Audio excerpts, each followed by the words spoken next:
Hello, and welcome to the overview video on alterations of pulmonary function.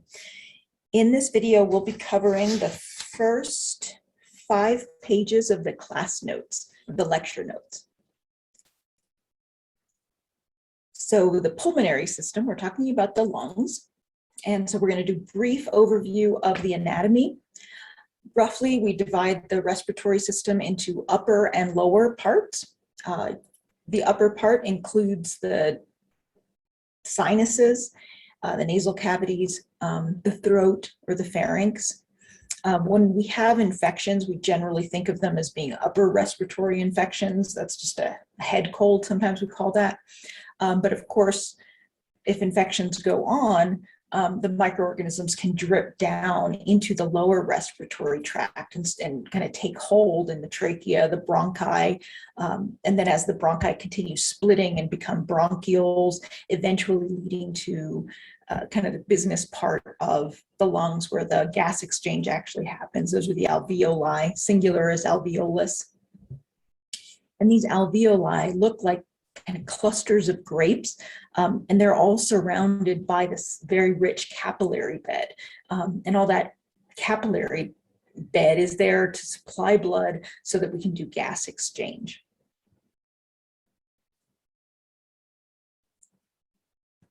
Now, how the respiratory system and lungs are related to the cardiovascular system, I know that you've gone over this with Dr. Doig, but we're going to review it again and hopefully give you a way to remind you of how to remember the left and the right sides of the heart. So the lungs receive deoxygenated blood or used blood, if you want to think of it that way. That comes from the right side of the heart. Now, I know on this figure it appears to be on the left, but it's the patient's right side. So that blood, and this is super simplified, but that blood coming out of the right side of the lungs is going to, the right side of the heart is going to go to the lungs. This is represented up here by this capillary bed. That is where oxygen will be picked up.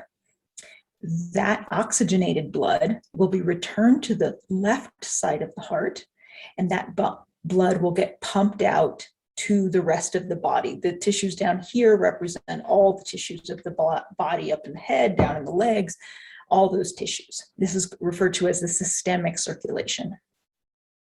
Now, how to remember, I need you to get the right side and the left side of the heart straight.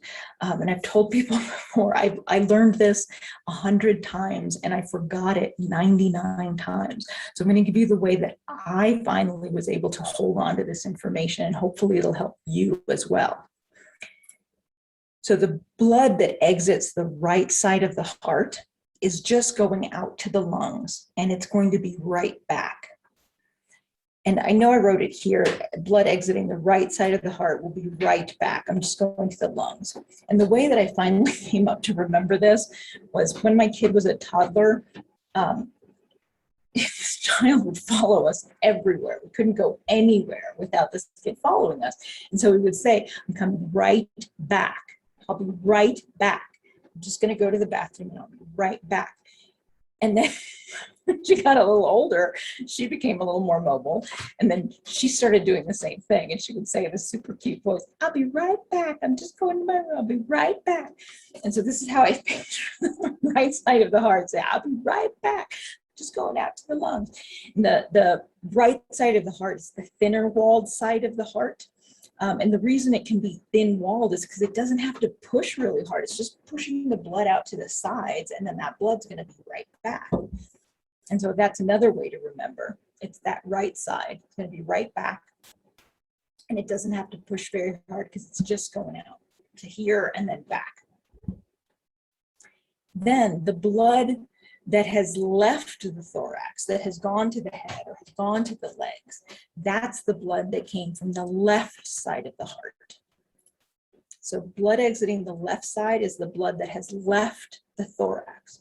And what I hear in my head for this is, if you know who Elvis Presley was, and yes, he was even before my time, but there's still this thing that I hear in my head, Elvis has left the building to disperse the crowds of screaming women. So this is the blood has left the thorax, came from the left side of the heart. And that's the really muscular, thick-walled side of the heart. And it has to be really muscular because it pushes so hard to get up over this enormous pressure and to push the blood this great distance, much farther than the right side of the heart has to push. Now, why two circuits? This is the other confusing thing. Like the blood went, okay, clearly it had to go to the lungs to pick up some oxygen, but why do you have to pump it again? Well, the problem is once the blood has been through this capillary bed, it doesn't have very much force behind it. It's not pushing real hard. And so to get it to be able to travel as far as it needs to go to oxygenate the brain and oxygenate the tissues elsewhere in the body, it needs more push, it needs more oomph, the technical term here. And that's the return to the pump. It needs another pump so that it can get through the next capillary bed it has to get through. So that's what the two circuits are about. So pulmonary function, what is it all about? I mean, we all know it's just, you know, we need to pick up oxygen and we need to drop off carbon dioxide, but why? So I'm going to have to remind you of some biology that you may remember. So this part we all get, you know, you need to deliver the oxygen, get it into the blood. Why we need all that oxygen is something that's happening at the cellular level. And I know that this is hard to believe, but it all comes down to what's going on in the organelles we call the mitochondria.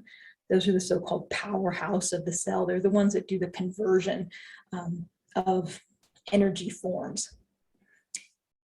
I'm going to remind you there is something called an electron transport chain that's going on in the mitochondria. This is the so-called cellular respiration.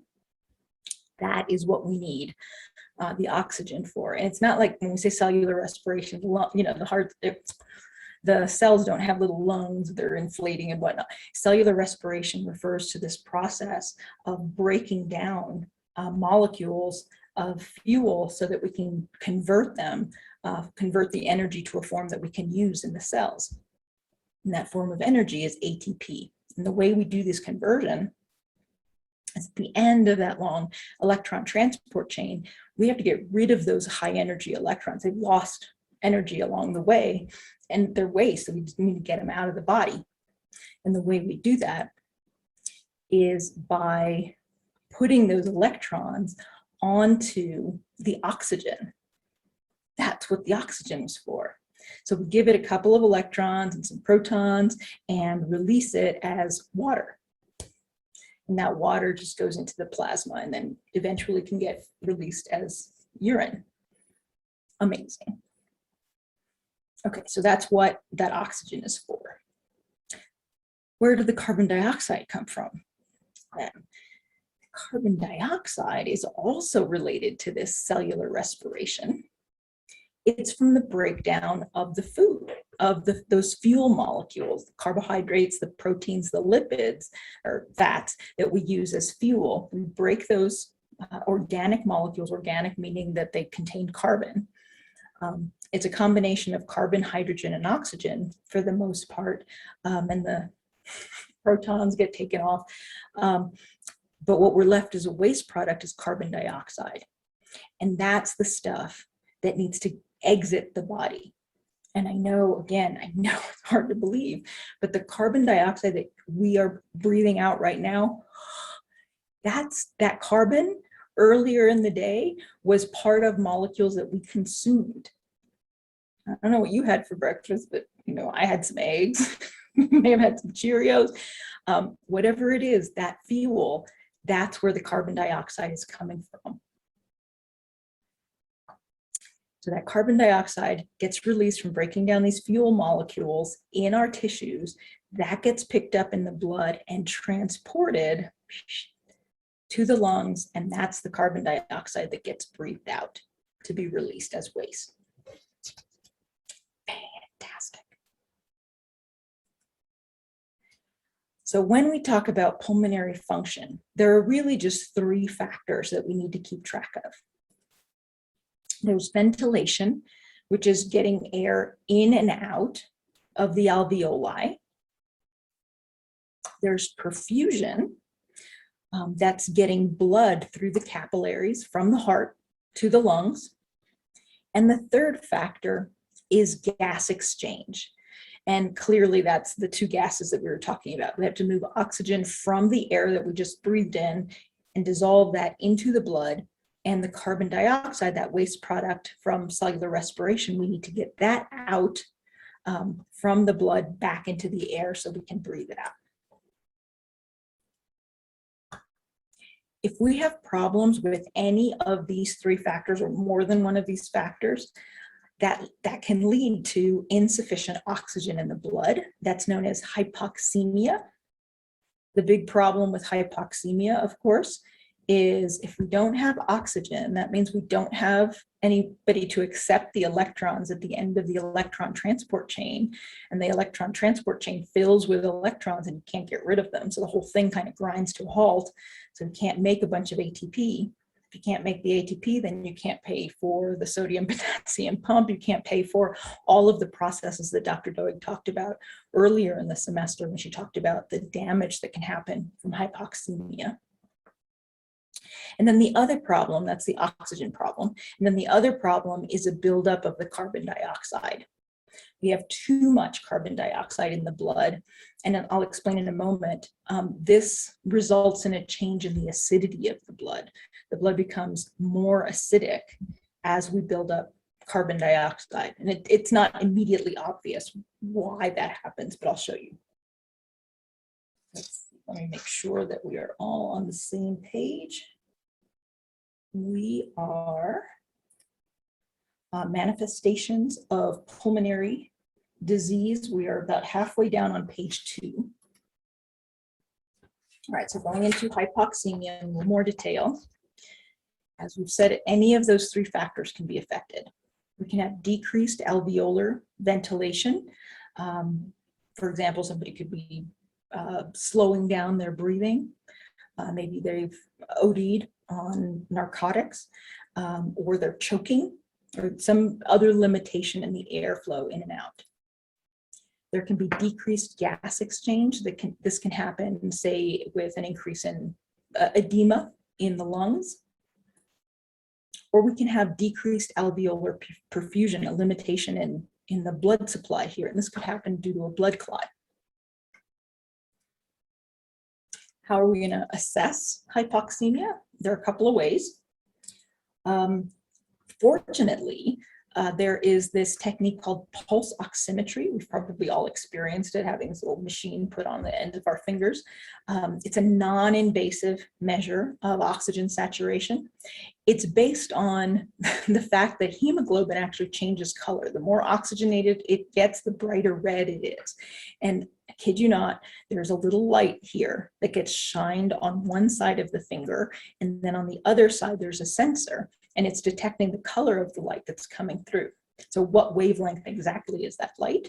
So how red is the hemoglobin? And that gives us an estimate of how oxygenated our hemoglobin is. In other words, what percentage of the hemoglobin has oxygen attached to it. Normally that number is somewhere between 95 and 99, in the high 90s, that's normal. But people can drop lower than that.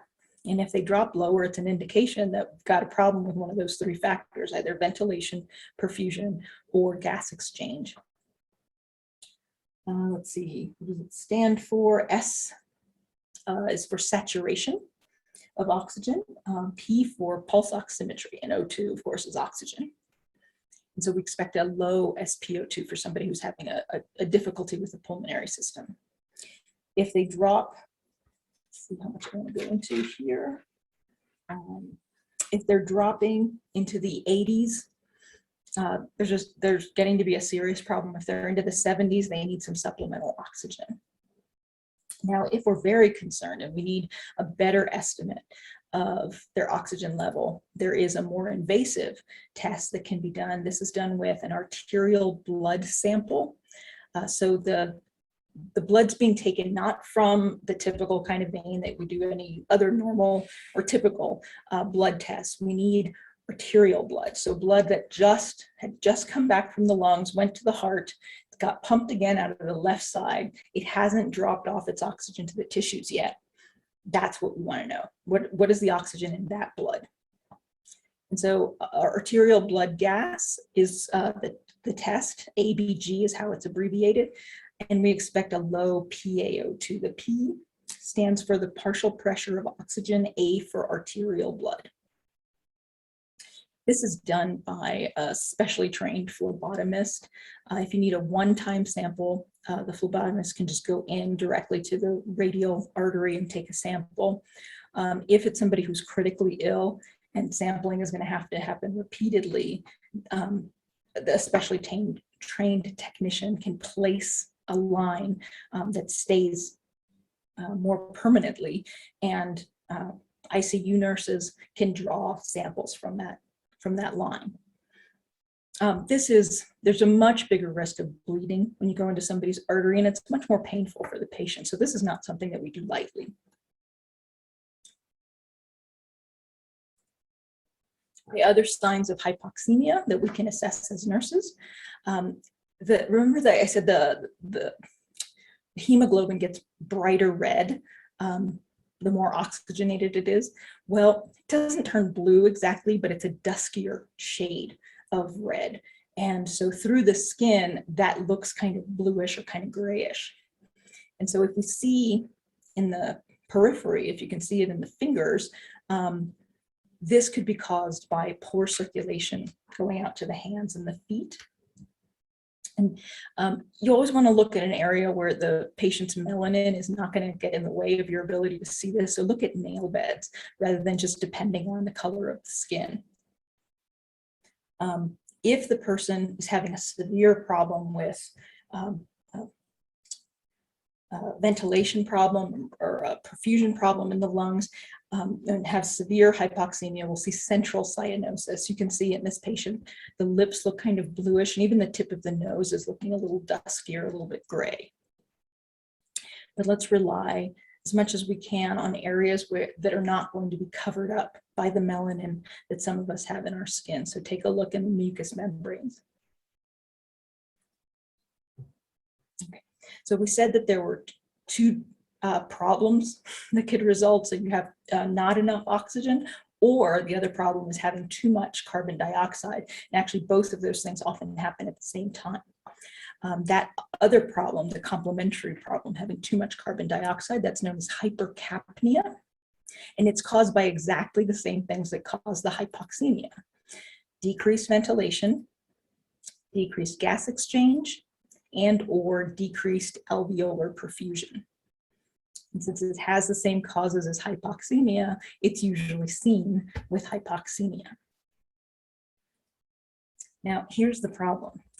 With the hypoxemia, we could assess it with that non-invasive test. You just put the thing on the finger and look for oxygen levels. There is no comparable test like that for carbon dioxide levels. So if you are an inventor or know some inventors, do put a bug in their ear about this. We could definitely use a non-invasive way to assess carbon dioxide levels. At this time, we do not have one. We are stuck with just doing the really invasive, going into an artery and getting an arterial blood gas. In this case, we're looking for PaCO2, the partial pressure of carbon dioxide in the arterial blood. And it's the same thing, going into an usually the radial artery. Okay, and this we can go over finally. Why is carbon dioxide such a problem? The problem is that it leads to a change in the pH. And that change in the pH is putting it on the acidic side. And since the problem is related to the respiratory system, we call this respiratory acidosis. As we've said, we get the carbon dioxide from the metabolism. That is the breakdown of our food molecules, carbs, proteins, lipids. We need those, we metabolize those for energy. This is normal. It's also normal to have water in the blood. These two molecules react with each other. A small number of them will react with each other and form something known as carbonic acid. If you need to do this quickly, let's take a look. Hydrogens, there's 2 here. That's the 2 hydrogens there. Carbon, there's the 1 coming from the carbon dioxide that's there. And then oxygen, we've got 2 coming from carbon dioxide and 1 coming from the water. And so that's where this comes from, H2CO3. That is the formula for carbonic acid. And we need carbonic acid in our blood. That's not bad that we have carbonic acid. We absolutely rely on carbonic acid to help us maintain that 7.35 to 7.45 average pH of the blood. That's what our body is most comfortable at. However, if we have too much carbon dioxide, I didn't mention here, the reaction can be reversible depending on what the body needs. But the more carbon dioxide that's in our blood, the more the arrow going this way towards making carbonic acid, the more molecules are going in that direction. So we have a buildup of carbonic acid, and we end up getting more and more acidic. Before we get to that, let me just mention, more and more acidic means lower pH. I'm not going to go over the details of why that is that way, but you probably remember that from chemistry. I'm going to give you a way to remember it, because this is a place where people lose points on exams because they get these backwards. If you know the expression drop acid, yeah, when things get more acidic, the pH drops. So drop acid. So increased acid, lower pH. Let us get to abnormal breathing patterns. We are now at the top of page 5 in the lecture notes. So we can alter the rate, depth, regularity, and effort of breathing. We can either breathe too little, or we can breathe too much, breathe too fast. So hypoventilation, I've underlined the O to point that out. Inadequate alveolar ventilation. If the patient's breathing too slowly, the prefix that means too slowly is Brady. Pnea, P-N-E-A, refers to breathing. So bradypnea is breathing too slowly at a decreased rate. It can also be that breathing at the normal rate, they're just not breathing very deeply. And there's no separate term for that. They're just breathing shallowly. The opposite problem, hyperventilation, there's too much breathing. The lungs are removing carbon dioxide faster than it's being produced. This is known as tachypnea. Tachy is fast, and again, the pnea for the breathing. This is an increased respiratory rate. So typical is about 16, 18 times a minute. Somebody who's tachypnic is breathing more than 20 times a minute. And where we typically see that is when somebody's having a panic attack. Usually that's self-limiting, the hyperventilation. You usually don't have to do anything about it. It's the hypoventilation that we have to intervene typically and provide some oxygen to the patient. And there's some more terminology about breathing that I need to introduce here in the overview video. This term dyspnea, dys of course means not right, and breathing. This is a subjective measure. Typically it's the patient that has to tell us that they are short of breath. It's often described as short of breath, and it's abbreviated in notes as SOB in the chart. They may say they're breathless. They get short of breath. If you're working with a patient who's nonverbal, for example, an infant, and you might have to tap into other more nuanced things like flaring nostrils or use of accessory muscles, the patient will start using the sternocleidomastoid muscles to kind of lift up the rib cage and help themselves with the breathing. So that's dyspnea, shortness of breath. Then there are some specific types of dyspnea.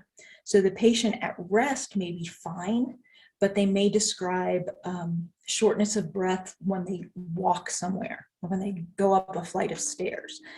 This is dyspnea on exertion, or DOE, is sometimes abbreviated in the chart. Another one that it's shortness of breath, but again, not all the time. It's dyspnea when lying flat. This is referred to as orthopnea. So difficulty breathing depending on position. And why it happens is this: when the patient is standing or sitting, if there's fluid in the lungs, it accumulates down at the bottom. And so although it is interfering with breathing, it is interfering with the alveoli, the ventilation in the alveoli, it's only affecting this field right here. Whereas when the patient is lying down, water accumulates in the lowest part of something. And so there's more alveoli, throughout this area of the lungs. And so this accumulates here, and especially bad for them if they're lying on their backs. This is where you have the most alveoli, because the lungs are kind of pyramid shaped. They're pointy towards the front. Oops. And flatter in the back with lots of alveoli here. This is one of the reasons you probably heard about this with COVID patients. They're put in the prone position on their stomachs. And that's so that the fluid will accumulate here and allow more of these alveoli to be open and available for gas exchange. All right, so that's orthopnea. And so the patient may not tell you that they're feeling orthopnic. But if you see this, if you see a patient who is trying to elevate their hands, kind of open up the rib cage, or they're punched forward on the tray table, and trying to put their weight forward, it's again pulling the fluid towards the front, and making it a little bit easier for them to breathe. And paroxysmal nocturnal dyspnea. This is an attack of severe shortness of breath and coughing. It wakes the person up at night, and it's a little tricky to understand. We'll get to talking about how there are some cases where the patients end up with edema in their legs. They have a lot of fluid buildup in their legs, and then at night when they lie down to go to sleep, they elevate the legs. It's easier for that fluid to get back into circulation. Now you have a lot of fluid that was in the legs during the day, and now it's finding its way throughout the body, including into the lungs. And so that's why they suddenly wake up with this feeling like they can't get enough air.